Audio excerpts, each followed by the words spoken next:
Thank you, Jess. What he means by permanent is I've been appointed for life. But that could be in a couple of years, too, the way things are going around. So anyway, I want to thank you all for being here. It's my job to welcome you all to the 13th gathering of the Klan.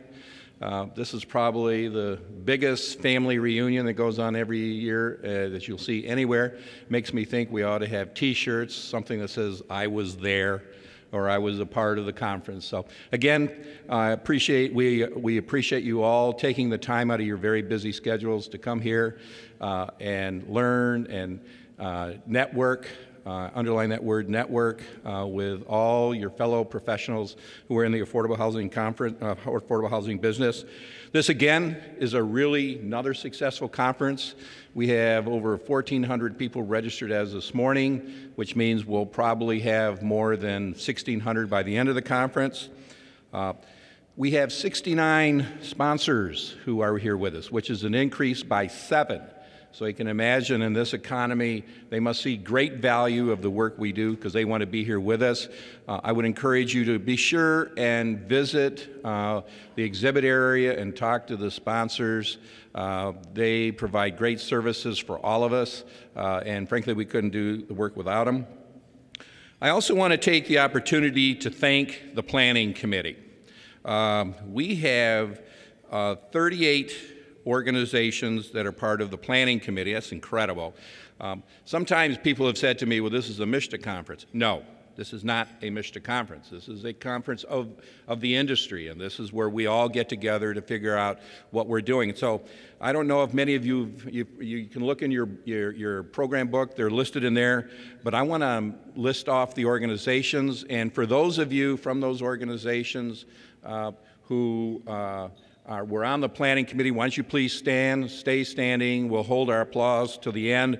But here are the organizations. Community Development Advocates of Detroit, CDAD, Community Economic Development Association of Michigan. Don't be shy now. I know you're out there. I want to see you stand.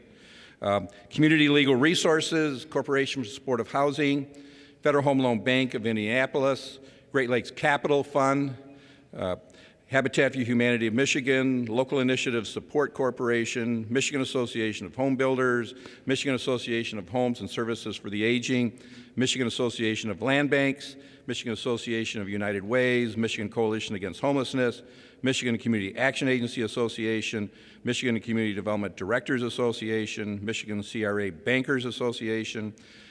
Boy, this is tiring. Michigan Department of Community Health, Michigan Department of Transportation, Michigan Development Disabilities Council, Michigan Historic Preservation Network, Michigan Home Ownership Coalition, Michigan Housing Rehabilitation Specialist Network, Michigan Nonprofit Association, Michigan Neighborhood Partnership, Michigan Office of Services to the Aging, Michigan Small Communities Association, here's this one funny one, Michigan State Housing Development Authority, Michigan State University Center for Community and Economic Development, National Association of Housing and Redevelopment Officials, Northwest Michigan Council of Governments, Opportunities Resource Fund, the SEMCOG, Southeast Michigan Council of Governments, State Historic Preservation Office of Michigan, U.S. Department of Agriculture, Rural Development, U.S. Department of Housing and Urban Development. By the way, we're really happy you guys got to go to work today. I'm glad you could be with us. United Cerebral Palsy of Michigan, and the Urban Communities Clinic, University of Michigan Law School. And the people are standing. I've been on the Planning Committee. This is a year-round effort. Thank you very much for all that you do. Let's give them a big hand.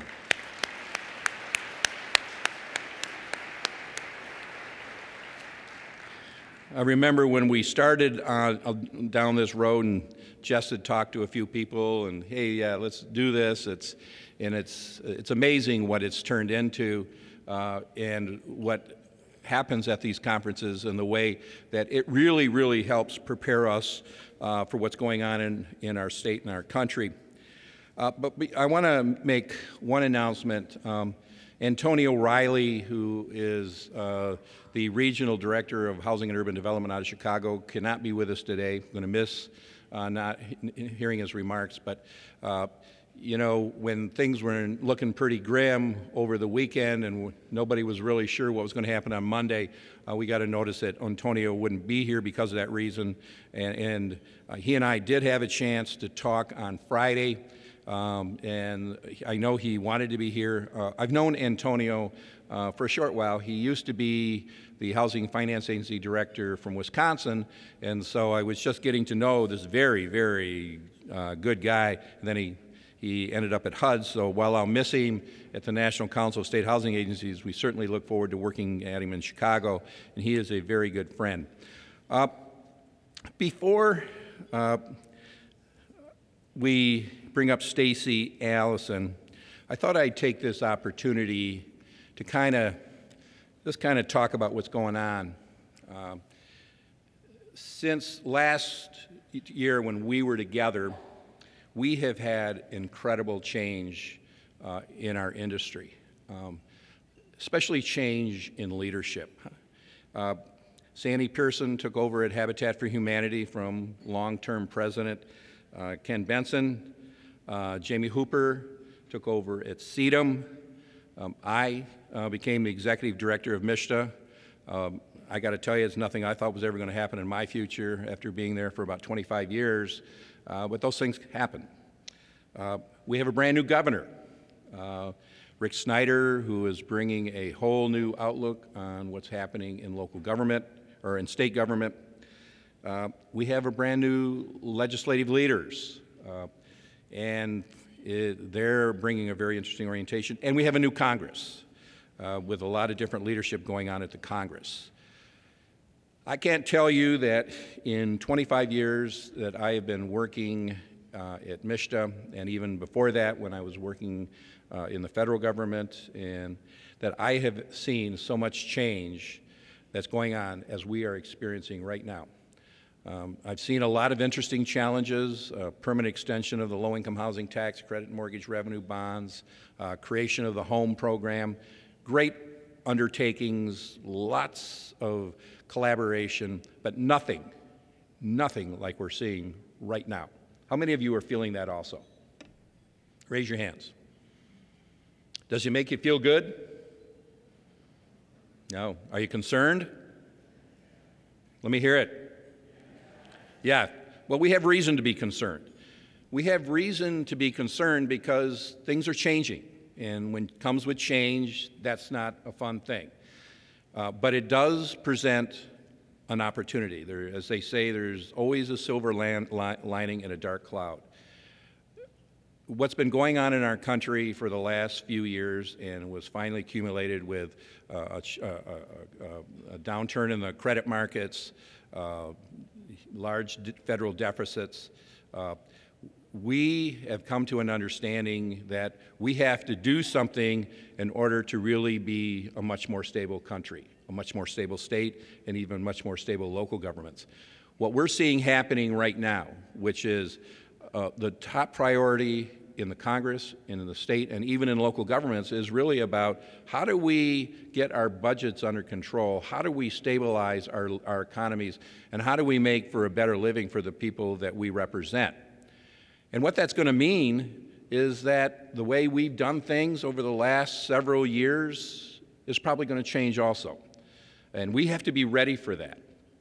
We have to realize that the way we're doing business today may not be the way that we're going to do business next year or the next few years.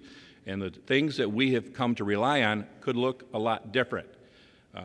We can't bury our heads in the sand over this. We've really got to do what we're doing today, which is come together as partners. We have to collaborate even more.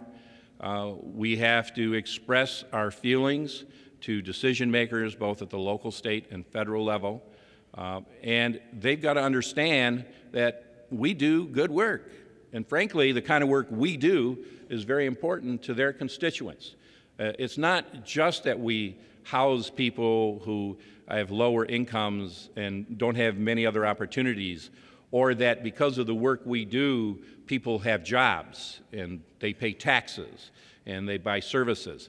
It's also that we're part of this incredible effort to revitalize the economies that we're a part of. Probably the most important thing that you'll be hearing about at the conference is going to happen on Wednesday when Bruce Katz comes to speak. Bruce is he's from a part of thinking in the Brookings Institute about what's going on in the American economy. And what's going on is economies are becoming much more regional than they ever have before. And those regional economies are having a lot to do with how we prosper. And Bruce has been brought in by the business leaders for Michigan and public sector consultants in conjunction with the governor's office to really talk about regional economy. And that's what we do. We participate in the regional economy. We work in the urban communities. We work in the smaller communities around the urban communities, work in the smaller communities up north and in the UP. And what we are is we are a major participant in those economies. And what we have to be able to do now is not just tell the story about affordable housing or job creation. We have to show how we're a major impact in the economy. Because of the work we do is that people we help stabilize those areas, we help improve their economies, and we help bring other people into those areas so that they can be a participant also. This is something new that we haven't done. It's something we're used to doing, though. It's just like I remember 20-some years ago when the argument was we provide housing for people with low and moderate income.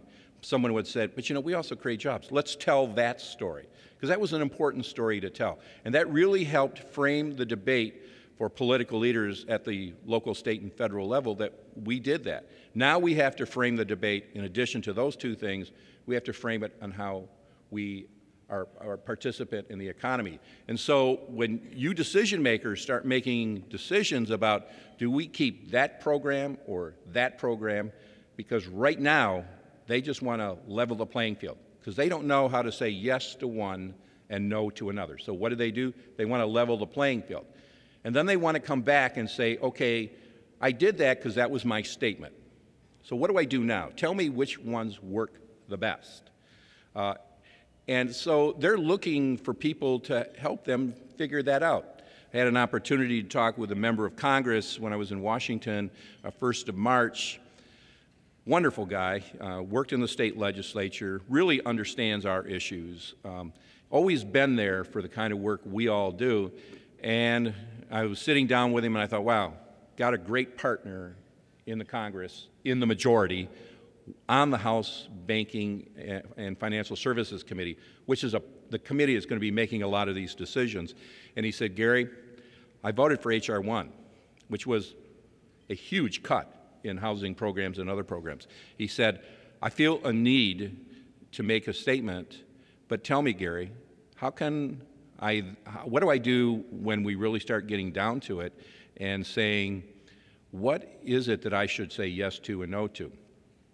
And one of the things I mentioned to him, and I think this is something we all have to consider, well, there's a lot of tools that come out of the state government or the federal government that if you took them away, they wouldn't necessarily be missed. I mean, they're good, but would they change behavior?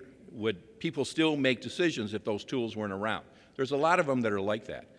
But a lot of our tools are, if you took them away, like if you took away the low-income housing tax credit, would there still be decisions made to financing of affordable housing in urban and rural communities? Probably not. So that's an important tool. He took that to heart. But that's the kind of story we've got to start telling more and more, and we've really got to do it together. We've got to do it collaboratively.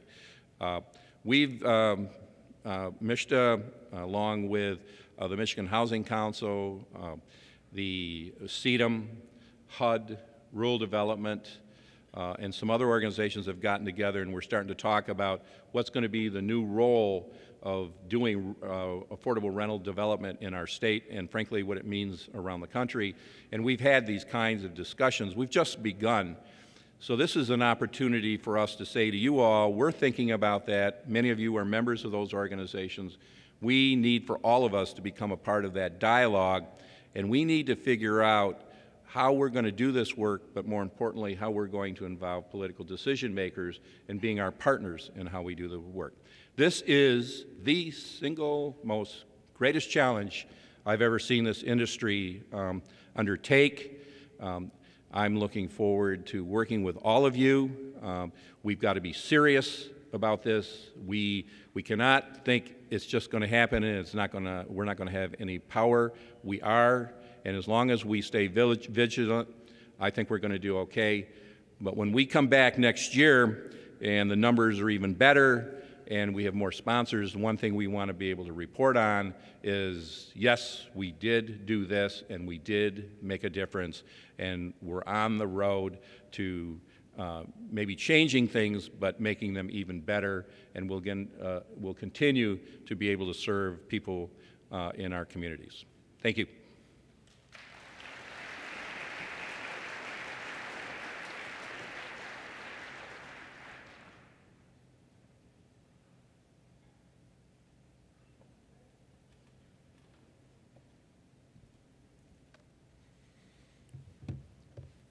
One of the things that makes the conference work is the sponsorship.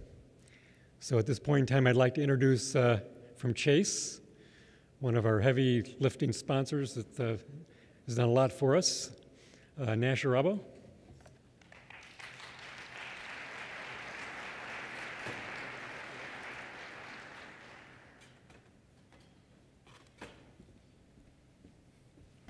Good afternoon, everybody. My name is Nash Arabo. I am Chase Home Lending's Regional Vice President for the state of Michigan. As a platinum sponsor of this year's conference, I bring you greetings from my 4,600 Chase colleagues who work in the state of Michigan. We're here to partner up with you to help improve and provide affordable housing solutions and meet your banking and financial services needs in the state of Michigan. We have been on the front lines in recent years helping our customers work through some very difficult times.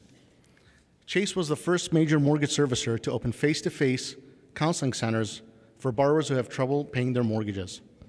Our counseling centers at 51 centers across the country include centers in Troy and Detroit, and they've met with more than 100,000 homeowners since early 2009.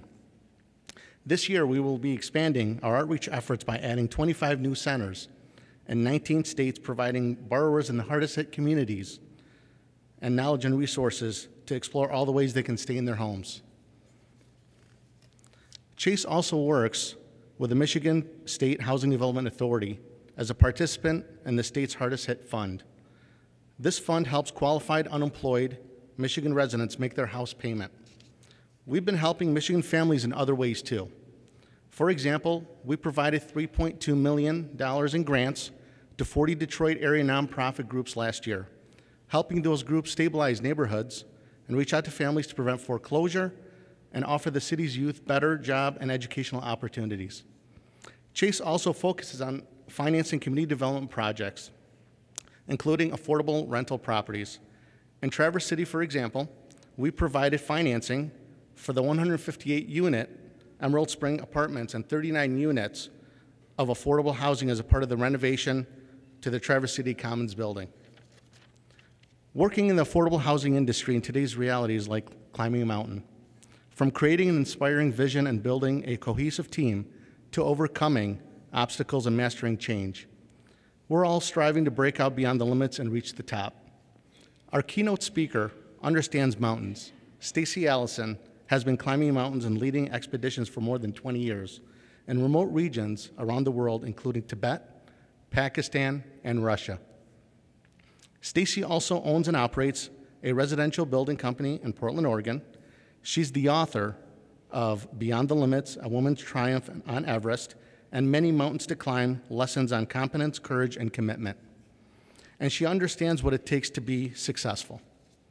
Please welcome the first American woman to stand on top of Mount Everest, Stacy Allison.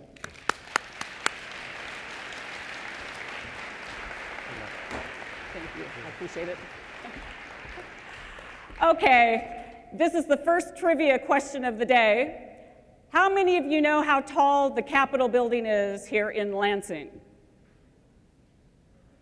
All right, I'll tell you how tall it is. I went to Wikipedia. Oh, somebody's disappointed that I'm telling you. It rises 267 feet in elevation. And as I was thinking, how am I going to describe how tall Mount Everest is? Well, Mount Everest is 29,035 feet in elevation, and if you stacked 109 of your capitals on top of one another, that's how tall Mount Everest is.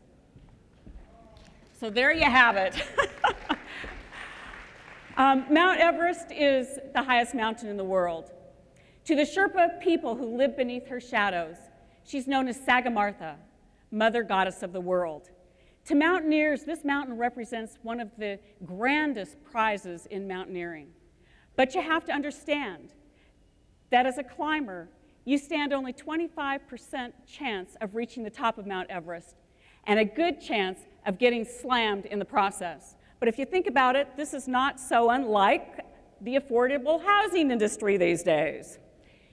And when the statistics are this high, it demands an incredible amount of partnering with your teammates and leadership, not only for our success, but our very survival. So today, we are going to climb to the top of Mount Everest. But you can sit back and relax, because I have saved you, at this point of the climb, about 45 days and a lot of sweat and pain. Scott Fisher, Q Belk, Wes Krause, and I were climbing towards the top. It was our summit day. It was our summit day. It was absolutely crystal clear. There wasn't a cloud in the sky. And I remember thinking to myself, nothing can stop us. Nothing can stop us. I would count my steps, 1, 2, 49, 50. I would pause. I would look out at the horizon. I could see some of the highest mountains in the world far below us. And then when I thought I couldn't take another step, I remember looking up towards the summit. I could see it glistening in the sunlight. And that's when I would remind myself why I was there. And then I would turn back into the hill and continue counting my steps, 1, 2, 49, 50. At one point I paused and I looked out and my heart fell to my feet, because what I saw was a bank of black clouds. It was moving very rapidly in towards us. This is the one thing that could stop us. It's also the one thing we had absolutely no control over.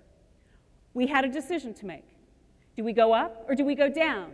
Do we pursue our goal regardless of the consequences? Or do we play it safe? Now, some of you might be thinking, well, no brainer to me. You turn around. Well, you have to understand that emotionally, this was a very difficult decision. Personally, I'd been dreaming about climbing Mount Everest for 6 years. We just spent 2.5 years preparing for this mountain. 45 days on the climb, to imagining giving all of that up and turning around. I just couldn't get that through my head. Well, reality in the mountains is that we can't sit out a major storm up high. Reality is that we did have to go back down. How many times do we get so caught up in our busyness of business that we forget to look around us? This storm moved in quickly. We had a decision to make. We couldn't just, well, let's just wait and see what happens. We couldn't do that. Couldn't do that. We had to make a decision quickly. We have to look up constantly, assess, reassess, objectively, what is going on in our lives. And don't you all find that with your situations, your organizations? As leaders, and I'm calling all of you in this room leaders, regardless of what your position is within your organization, we have to constantly look up, assess, and reassess, and change to meet the situation. Because what happens when the external environment changes and we're not ready for it? All of a sudden, our options are narrowed. We couldn't go up, we had to go down. The 4 of us, however, decided not to go all the way down to the bottom of the mountain. We decided to go down to our next lowest camp level. 20 minutes after we made that decision, one of the worst storms in 40 years slammed into the side of Mount Everest. It was all we could do to get back down to our camp alive.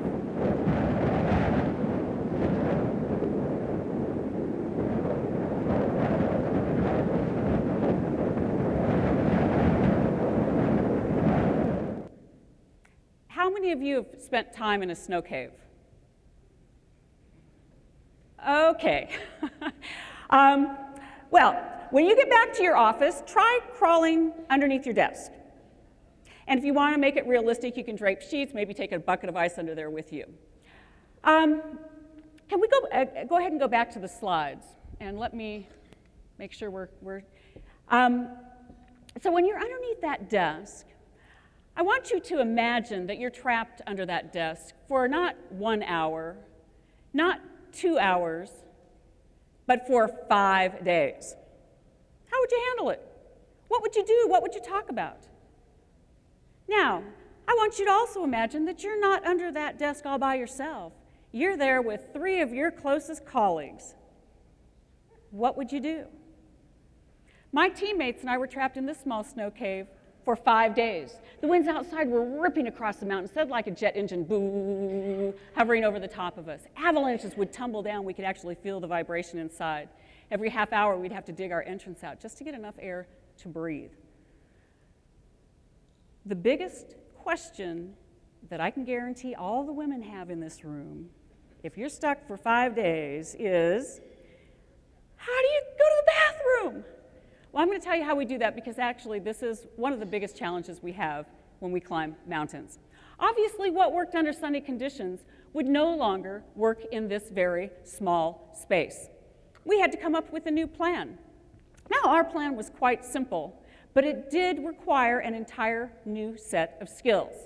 First of all, we decided we'd just turn our back and give that person privacy. We had one rule only: no laughing, and that applauding was optional. We all agreed to this new situation, this new idea. And that's why I was a little surprised on that first day when Scott Fisher, by the way, Scott Fisher was 6'2", 190 pounds, pretty macho guy. He said, I'm not gonna poop. Fine, it was the first afternoon. Second day rolled around. Cleared his throat again, and he said, I'm not gonna poop. I'm thinking to myself, okay, fine. Now, I have 2 young sons. And when the third day rolled around and he said the same thing, I thought to myself, well, I don't know if this is just a guy thing, but I don't know why he felt he had to announce it to all of us. Fourth day rolled around and we had a good applaud. But you have to understand that this was a very dangerous situation for Scott and for our entire team. Whatever the reason was for Scott's inability to go to the bathroom, he was making himself sick. But you see, his seemingly personal decision didn't just affect him. It affected the entire team. I am constantly amazed by how we make decisions and who they affect, especially during stressful times. How do you make decisions as leaders within your organization? And not only that, do you have a good handle on how your employees are making decisions in your organization? Because you all have to have a certain set of values in order to make decisions that are right for your organization. They don't just affect you personally, they affect everyone within the organization, therefore affecting your communities. How do you make decisions? I will get off the subject and I will hurry, but I have to bring it to fruition. We use plastic bags. We also go to bed with 2 one-quart water bottles. You see, it's very important to stay hydrated when we're climbing a mountain. Even though we're just sitting in the snow cave, we have to constantly drink water. At night, we put our 2 bottles of water, or 2 bottles in our sleeping bag with us. One is filled with liquid, the other one is empty. During the course of the evening, when we wake up, we take a sip of our full water bottle. By the time morning rolls around, the full water bottle should be empty. That empty water bottle should be filled. It's dark. You learn not to get them mixed up. And pardon me, gentlemen, but for all the women in the room, give me a break. This is a little thing. But what I have learned in my life is if we can master the little things, we can master anything in our lives. And you know what? We're not always going to choose the right water bottle. So what is really critically important is that we learn to have a sense of humor. You know, life is incredibly stressful. What we're doing now with our economic environment is incredibly stressful. When we take ourselves too seriously, when we forget to laugh at ourselves, it exacerbates the stress. When you laugh at yourself, quiet humor, it breaks the tension. It allows us to be more solution focused. When you break that tension, we're more able to find creative solutions to our challenges. So learn to laugh at yourself, because you aren't always going to choose the right bottle. Okay. After 5 days, the weather cleared up enough that we could climb up higher on the mountain. So we climbed up to our next camp at 25,500 feet. We spent the next 3 days here. Each day we got ready to go towards the top. We'd put on our down climbing suits, kind of make us look like the Michelin Man. We'd put on our crampons, which are the spikes that we wear on the bottoms of our boots so that we don't slip and fall on the ice. We'd grab our backpacks. Each day we were raring to go towards the top. Every time we crawled out, we looked up higher and realized we weren't going anywhere. The winds up higher on the mountain were still blowing over 100 miles an hour. On that third day, we crawled back into the snow cave and we just sat there in silence. Nobody wanted to be the first to say, we can't do it. Nobody wanted to be the first to say, let's go down. And you all know what it's like. The incredible pressure to succeed, to get it right the first time. For us, our reputation was at stake. The time, the energy, the resources. But how many of you get so caught up in the investment that you have made so far in the way you do things that you can't let go? Well, sometimes we have to break all those ties and realize that we cannot continue doing it the same way to get the same results. We've got to try something completely different. Well, Hugh finally said to us, if I don't go down now, I'm not going to make it off this mountain.